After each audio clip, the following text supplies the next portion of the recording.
Hello po sa inyong lahat mga ka-crypto. Ako po si Pinoy Crypto Trader at sa video na ito ay atin pong pag-uusapan ang tungkol dito. Will Shiba Inu hit 0.01 or 1 cent if 50% of its supply is burned? Ayan.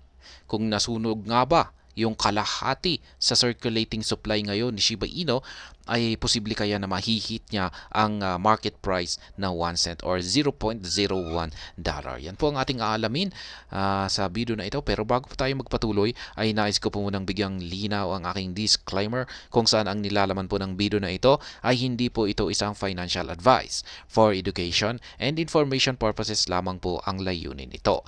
Maliban po dito ay nais ko na rin pong magbigay babala na wala pong kahit anumang group chat ang Pinoy Crypto Trader. Ayan. Posible kaya kung pag nasunog yung kalahati na supply ni Shiba Inu ay makakaangat ito sa presyong 1 cent? Yan, sabi dito, burns have become a significant element within the Shiba Inu ecosystem. Many individuals have placed their hopes on token burns as means to propel SHIB to greater heights. Yet, increasing the number of tokens that are burned can indeed be a challenging endeavor. A 50% reduction in Shiba Inu's token supply would have a significant influence on its price. Following the principles of supply and demand, a decrease in supply while demand remains constant or increases generally leads to a higher price. Ayan. Marami po talaga na ang naniniwala na kapag nabawasan ang supply ng isang crypto ay tataas yung market price nito. Yan, base po yan sa principles ng supply and demand. Ayan, kung iisipin talaga natin, kung napakaraming supply, ay talagang kung mababa yung presyo nito. Ayan, isipin na lamang natin kung sabihin natin yung asukal. Ayun, asukal sa ating bansa dito. Kung pag napakaraming supply dito sa ating bansa ng asukal, ayan, ay syempre babagsak yung presyo nito kasi yung mga nagbebenta nito ay pababaan yung kanilang presyo para may bibili. Ayan, kaya yung competition ay pababaan ng presyo. Kaya ayan, babagsak yung presyo. Ngayon, kung kokonti naman yung supply ng asukal, ayan, ay syempre tataas yan. Yan po yung nangyayari ngayon. Ayan, ay ibig yung parang lumalabas yung sitwasyon ngayon ay parang lahat ng mga food supplies natin ay nagkukulang. Ayan, at yan po yung nararamdaman natin ngayon. Ayan, kaya nagsisitaasan yung mga presyo ngayon. Kaya parang ganyan po. Kung pag nagsusunog tayo, ayan, ay talagang ganyan naman po yung parang nagbabawas sa supply ng isang crypto. Kaya pagdating dito kay Shiba Inu ay napakalaki po yung kanyang supply. Ayan, sobrang laki. Kaya para mapataas yung kanyang market price ay kailangan talagang bawasan yung napakalaking supply nito. Kaya ayan, in the scenario of Shiba Inu, a 50% supply burn would slash the total circulating supply from 589 trillion tokens to 294.5 trillion tokens.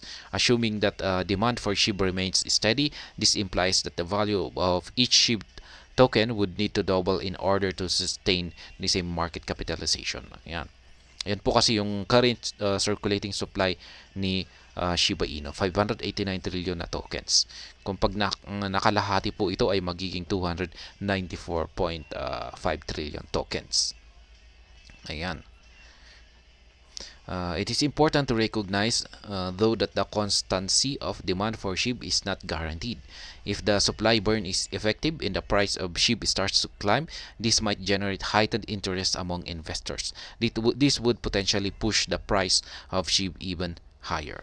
Conversely, the opposite is also plausible if the supply burn doesn't produce the desired outcome and the price of SHIB remains stagnant or declines. This could lead to reduced interest in the tokens as investors lose confidence in the project. Such a situation may result in further drop in the price of SHIB. Yan, in summary, the precise impact of 50% supply burn on the price of Shiba Inu is hard to predict with certainty. However, it is clear that this move has the potential to reshape the token's value. This is contingent on various factors such as market demand, investor sentiment, and project performance. Yan po. Yan na rin po yung masasabi ko rito. Hindi po 100% na kung pag nabawasan yung supply ni Shiba Inu ng 50% ay aangat na yung market price nito. Hindi po ganyan talaga. Hindi po ibig sabihin yung pagsusunog ay hindi po ito talaga yung susi para umangat yung presyo nito. At nasabi na rin po yan at naipaliwanag na rin po yan ng mga team developers ng Shiba Inu na wala po sa pagsusunog. Ito po ay nasa mga utilities. Ayan. Pwede pong umakyat ito kapag may naganap na pagsusunog, pero babalik din po ito sa nararapat na presyo nito. Kaya ayan, medyo alanganin po talaga yung pagsusunog. Pero yan, ayon kay Satoshi Kusama ay mas nakakasiguro po tayo sa mga utilities. Yan po talaga yung foundation, matibay na foundation ng market price ng isang crypto asset. Yan, katulad ni Shiba Inu. Ayan, yan po yung current burn stats ni Shiba Inu sa ngayon. Ayan, ang laki po ng cumulative sum ng subjected to burning 24 hours.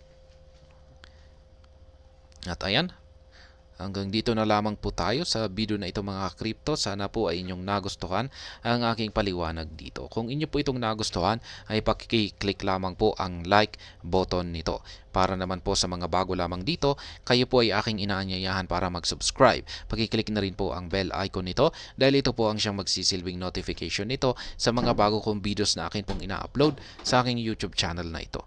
Marami pong salamat sa panonood. Ingat po tayo lagi at God bless po sa ating lahat.